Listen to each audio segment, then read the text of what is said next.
जी, हम लोग पहला क्वेश्चन देखेंगे और आप लोग मुझे बताइएगा कैसा लगा। तो पहला क्वेश्चन है, चुरंद हड़प्पा संस्कृति से संबंध एक स्थल है जो स्थित है पंजाब में, सिंध में, गुजरात में नहीं। सो इसका आंसर क्या हो जाएगा गाइस, बी हो जाएगा। और ये पंजाब जो स्थित है वो पाकिस्तान के भाग वाले पंजाब में ही स्थित है, और ये पाकिस्तान का सिंध राज्य में ही है और सिंधु नदी के किनारे ही है। इसका खोज किसने किया था?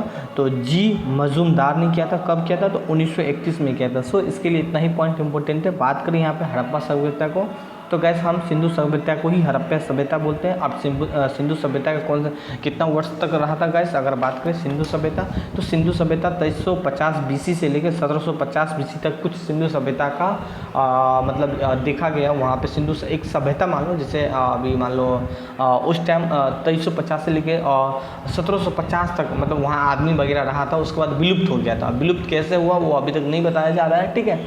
और गैस की बात करें, सिंधु सभ्यता एक नगरीय सभ्यता था। वहाँ पे काफ़ी सारा आदमी बहुत ही समझदार थे, बिल्कुल घर नाला वगैरह वो सब बनाया करते थे, जो जनरली बात है, ठीक है। जो एग्जाम के पॉइंट ऑफ व्यू से ये इंपॉर्टेंट नहीं है, एग्जाम के पॉइंट ऑफ व्यू से ये इंपॉर्टेंट है कि यह एक नगरीय सभ्यता था। और सिंधु सभ्यता का खोज दयाराम साहनी ने किया था। और सिंधु सभ्यता को ही हम हड़प्पा सभ्यता कहते हैं। और सिंधु सभ्यता को सिंधु सभ्यता क्यों कहते हैं? क्योंकि सिंधु सभ्यता के नदी के किनारे ही बसा था सिंधु घाटी, ठीक है। इसीलिए हम इसको सिंधु सभ्यता भी बोलते हैं। और सिंधु सभ्यता को हड़प्पा सभ्यता इसलिए बोलते हैं क्योंकि इनका पहला सभ्यता पहला जो उनका जो मतलब एक शहर है, जो सिटी है सिंधु सभ्यता में, वो सबसे पहला हड़प्पा ही का खोज किया था, इसीलिए, ठीक है। उसे हम हड़प्पा सभ्यता के भी नाम से जानते हैं गाइस। सिंधु सभ्यता की बात करें हम कुछ शहर का, तो सिंधु सभ्यता का जो कुछ शहर है जो काफ़ी सिंधु सभ्यता तो काफ़ी बड़ा क्षेत्र में फैला था। उसका शहर बात करें जो मेन बड़ा बड़ा शहर था वो हड़प्पा था, मोहनजोदड़ो था, और इसके बाद राखीगढ़ था, रंगपुरी था, इसके बाद लोथल, कालीबंगा, धौलावीरी और चंदेर, कुछ ये आप लोग का शहर था। तो सिंधु घाटी सभ्यता के बारे में आप लोग बेसिकली इतना कुछ जाने। फिर नेक्स्ट वीडियो में कुछ और भी आ जाएगा सिंधु सभ्यता, तो वहाँ भी हम लोग कुछ अलग फैक्ट डिस्कशन कर लेंगे। सो अगला क्वेश्चन है, प्राचीन भारत में द्वितीय नगरी से संबंधित क्षेत्र कौन सा है? तो प्राचीन देखो, सिंधु तो आप लोग जानते हैं कि सबसे पहला था, ठीक है। और सिंधु घाटी सभ्यता जो पहले है। इसके बाद कौन सा होता है? एक ये दोनों को हम रिलेट नहीं करेंगे क्योंकि ये दोनों एग्जाम में नहीं आता है। सिंधु सभ्यता के बारे में मैंने अभी भी डिस्कशन कर दिया था। सो इसका आंसर क्या हो जाएगा? गंगे मैदान के किनारे, ठीक है ना। प्राचीन भारत के द्वितीय नगरीकरण संबंधित है, वो कहाँ पे संबंधित है? जो पहला नगर था आपका सिंधु घाटी सभ्यता के हम सिंधु नदी के किनारे ही था। दूसरा है गंगा नदी के किनारे, गंगोत्री मैदान के किनारे, ठीक है। तो हम गंगा से रिलेट कर देंगे। सो इसका आंसर बी हो जाएगा। और ये आपके एग्जाम के पॉइंट ऑफ व्यू के लिए बस इतना इंपॉर्टेंट नहीं है। जो इंपॉर्टेंट फैक्ट बात है मैं वो बताऊँगा, ठीक है, जो चारों रिलेट भी करूँगा। वत्स्य किस राज्य में स्थित है? सो गैस बात करें, वत्स्य एक इलाहाबाद के आसपास की जगह था, ठीक है ना। और जिसका अगर हम कैपिटल की बात करें वत्स्य के, तो कौशाम्बी था, ठीक है ना। ये काफ़ी इंपॉर्टेंट एक रखता है अगर आप यूपी का एग्जाम दे रहे हैं। हाल का ये आपके बिहार एग्जाम में भी आया हुआ है, ठीक है। वत्स्य किस राज्य से स्थित है? तो आपका मैं बता दूँ तो ये इलाहाबाद के आसपास क्षेत्र था, ठीक है ना। वत्स्य एक जगह का नाम था, उसका राजधानी कौशाम्बी था, ठीक है। हम बात करें इलाहाबाद के बारे में गैस, तो सो इसका आंसर हो जाएगा आपका ए हो जाएगा। और हम इसका अगर इलाहाबाद के बारे में बात करें, इलाहाबाद में दो संधि भी हुई थी। पहला संधि कब हुई थी गैस? तो आप लोगों को कुछ याद है? दो संधि कुछ याद है? 12 अगस्त 1765 में हुई थी। कौन सा? बक्सर का जब युद्ध हुआ था, जब अंग्रेज ने पराजित कर दिया गया था कब? इंडियन सेना सबको, ठीक है। तो उस टाइम दो संधि कराया था, किसके बीच में? तो शाह आलम, ठीक है, शाह आलम द्वितीय, जो कौन था? जो दिल्ली की गद्दी पे बैठा था, प्लस रॉबर्ट क्लाइव था, ठीक है ना। हम बात करें यहाँ पे उस टाइम क्या हुआ था कि करा और इलाहाबाद कुछ क्षेत्र को छोड़ के, और जो शाह आलम से आप लोग का बिहार, बंगाल और उड़ीसा, उस तीनों का दीवानी प्राप्त कर लिया गया था। दीवानी मतलब जो भी टैक्स होता है वो अंग्रेज लिया गया था। पहला संधि में यही बात हुआ था। दो संधि हुई थी। दूसरा संधि जस्ट 4 दिन के बाद हुई थी। वो किसके बीच की हुई थी? तो वो आपको सिराजुद्दौला और प्लस ये भी हुआ था, रॉबर्ट क्लाइव के बीच में ही हुआ था। हम बात करें गैस, सिराजुद्दौला कहाँ का था? तो बंगाल का नवाब था। और यहाँ पे शाह आलम कहाँ का नवाब था? तो दिल्ली का था। गैस हम बात करें, ये आप लोग का 12 अगस्त था, तो ये आप लोग को 16 अगस्त हो जाएगा। उस टाइम उसने एक अवध था, अवध वगैरह तो वापस कर दिया, बट अवध में जो आपका व्यापार होता है या कोई सामान आना जाना होता तो उसमें टैक्स ना लगता। बिल्कुल, ये अवध को हम बफर स्टेट्स के भी नाम से जानते हैं, ठीक है। सो बिहार से या बंगाल से हमको दिल्ली जाना है तो एक मीडिएटर को काम करता है। मीडिएटर मतलब बफर स्टेट्स भी हम इसको बोल सकते हैं, ठीक है। सो हम इस पार्ट को बोलते हैं। और कुछ यही था। अगर हम बात करें उज्जैन के बारे में, तो हाँ, थोड़ा सा उज्जैन इम्पोर्टेंट है। आपका उज्जैन का अगर बात करें तो हम उज्जैन का अगर हम बात करें तो यहाँ पे एक एमपी में है गाइस, ठीक है। और एमपी को हम एक यहाँ पे जो अपना जो धरती है उसका हम कुछ बीच वाला पार्टी बोलते हैं, जो मुझे याद नहीं आ रहा है, ठीक है, जो हम नेक्स्ट वीडियो में कवर करेंगे। वाराणसी के बारे में एग्जाम में नहीं आते हैं, सो हम इसको नहीं देखेंगे। मेरठ के बारे में बात करें गाइस तो मंगल पांडे की बात आप लोग को याद आता होगा, ठीक है ना। मंगल पांडे के बारे में आप लोगों को कुछ याद होगा, जो मेरठ से ही स्टार्ट हुआ था विद्रोह, ठीक है। और आपका मेरठ का अगर बात करें गाइस तो काफ़ी इंपॉर्टेंट रहा था एग्जाम में, हर वहाँ से क्वेश्चन एक नई क्वेश्चन बन जाने की संभावनाएं होती है, ठीक है, मेरठ। तो वहाँ पे आप लोग मंगल पांडे बात करेंगे। और 20वीं कौन सा था, तो 20वीं एक जो होता है ना कैंप होता है ना, जिसको छावनी बोलते थे पहले, ठीक है ना, तो वहाँ पे रहा था। और आप जो पहला विद्रोह स्टार्ट हुआ था वो मेरठ से ही स्टार्ट हुआ था, कब, तो 1857 क्रांति के आसपास में, ठीक है। सो अगला क्वेश्चन देखते हैं, भरहुत एवं अमरावती जो है उस प्रसिद्ध केंद्र था जैन धर्म से नहीं बौद्ध धर्म से संबंधित था, जैन धर्म। तो ये दो पार्ट इतना इंपॉर्टेंट नहीं है, बट ये बौद्ध और जैन धर्म के बारे में आप लोगों को बेसिकली कुछ चीज़ मालूम होना चाहिए, ठीक है ना। बौद्ध धर्म और जैन धर्म इसलिए मालूम चाहिए कि यहाँ से क्वेश्चन आ जाता है, ठीक है। हम बात करें बौद्ध जैन धर्म का स्थापना किसने किया था, महावीर जैन ने किया था। और उसका पिता का नाम क्या था, शत्रुघ्न था। माता का नाम क्या था, त्रिशूलाबाई था। और किस नदी के किनारे उसने अपना ये पता किया था, तिरजुकपालिका की नदी किनारे, कौन सा भाषा में, तो प्राकृतिक भाषा में प्राप्त किया था। और उसी समय में श्वेतांबर और दिगंबर रहा करता था, ठीक है। इससे कुछ ये था। और इसका जन्म कब हुआ था, तो 540, 72 साल कुल मिला के वो जिए थे, ठीक है ना। और तो कौन, तो महावीर जैन, ठीक है ना, 72 साल धरती पे रहे थे। उसके बाद वो स्वर्गवास हो गए थे। और वो मृत्यु उसका कब होता था, 463 ईस्वी में हुआ था इसका मृत्यु, ठीक है। और जो बात करें जैन धर्म को अपनाने वाला जो बात करें राजा कौन कौन सा था, तो बिंबिसार था, अजातशत्रु था, उदयन था, चंद्रगुप्त मौर्य था और खारवेल था, ठीक है।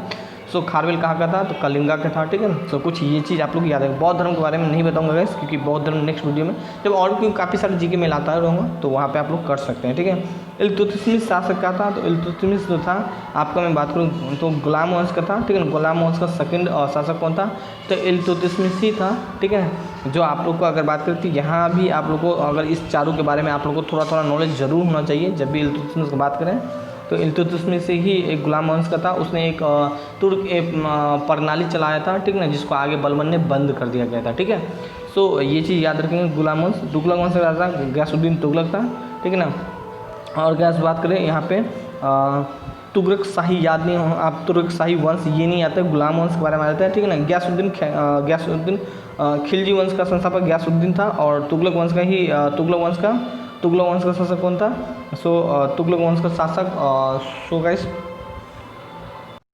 खिलजी वंश था। खिलजी वंश का शासक बात करें जलालुद्दीन फिरोज था, ठीक है ना, इसका संस्थापक। सो ये 3 पॉइंट आप लोगों को थोड़ा बेसिक होना चाहिए, जो मैंने बता रहा हूँ उस चीज़ को आप भी कवर करेंगे अपने एग्ज़ाम के नोट्स में।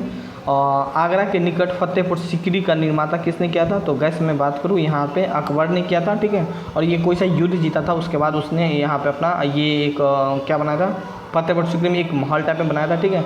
और हम गैस बात करें हुमायूं, शेरशाह और शाहजहाँ, आपको इसके बारे में थोड़ा आइडिया ज़रूर होना चाहिए, ज़्यादा नहीं, थोड़ा बहुत तो एटलीस्ट आप लोग बोल देना चाहिए, क्योंकि आप लोग एग्जाम का तैयारी करते हैं गवर्नमेंट सेक्टर के, तो आपके कभी भी कोई कुछ पूछ सके तो बता देना चाहिए। तो शाहजहाँ के बारे में मैं बता दूँ गैस, दिल्ली में आप लोग लाल किला देखते होंगे, आगरा में ताजमहल, मैसूर सिंहासन उसी के शासनकाल में गैस बना हुआ था।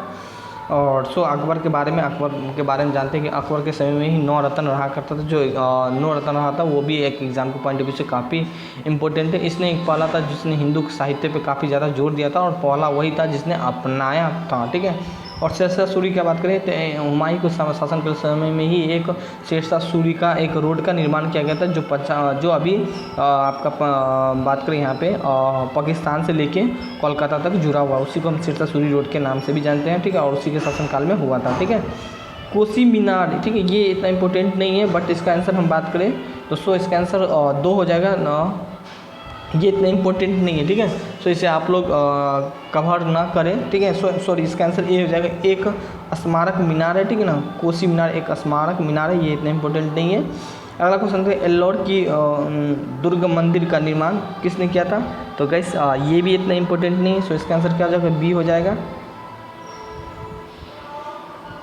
ठीक है। ये भी इसके बारे में आप लोग नहीं, हाँ अब यहाँ पे चारों क्या लिखा है कि दर्द शासन, जिसके अंतर्गत प्रांतीय कार्यपालिका को 2 भाग में विभाजित किया गया था, ठीक है। तो वो आपका 2 भाग में विभाजित किया था, तो चेम्स मोंटेग्यू सुधार है जो आप लोग का 1919 में आया था।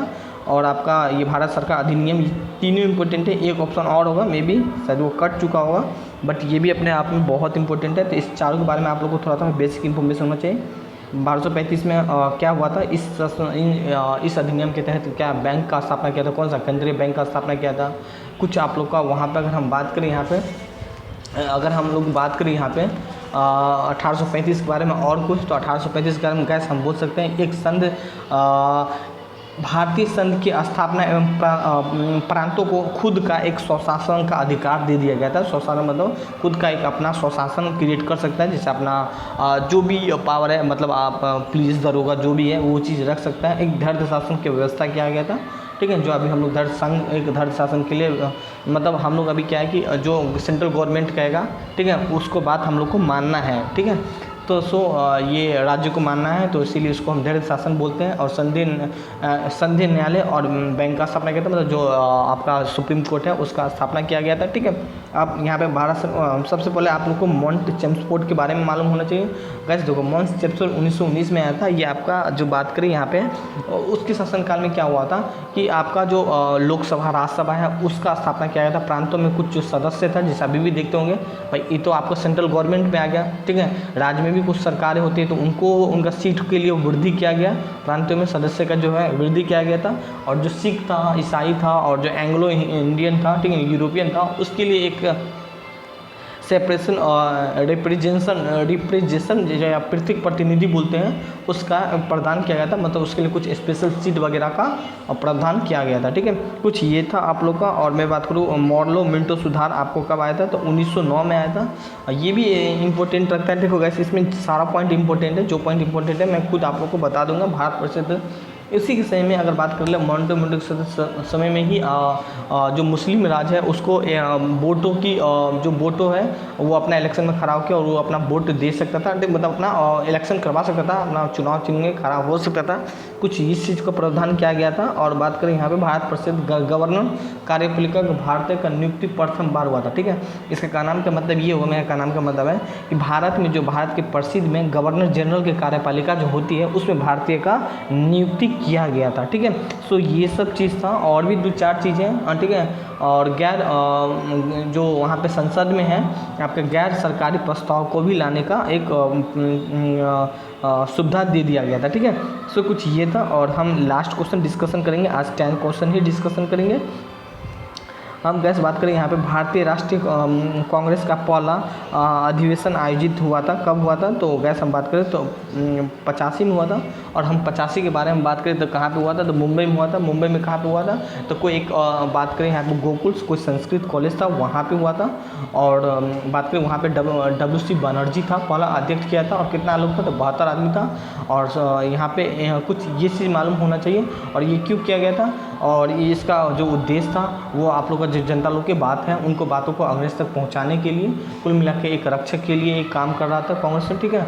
और बात करें यहाँ पे दादा भाई नौरोजी का एक काफ़ी रोल था, जो पहले क्या था आपका इंडियन नेशनल यूनियन था, ठीक है, पहले कांग्रेस का नाम, ठीक है ना, उसको हटा के इंडियन नेशनल कांग्रेस कर दिया गया था। पहले यूनियन था और यूनियन के बाद में कांग्रेस कर दिया गया था। सो इतना इंपॉर्टेंट था, ठीक है। बाकी बात करें कोलकाता के बारे में, दिल्ली के बारे में, तो ये दो चीज़ आपको ये तो है नहीं, ठीक है। बट हम बात करें यहाँ पे 2-3 चीज़ और जो लगातार हुई थी, बात करें अधिवेशन हर साल होती थी, तो 3-4 अधिवेशन शुरू के आप लोग को याद होना चाहिए, ठीक है। सो आज के वीडियो में कुछ यही था। So thank you.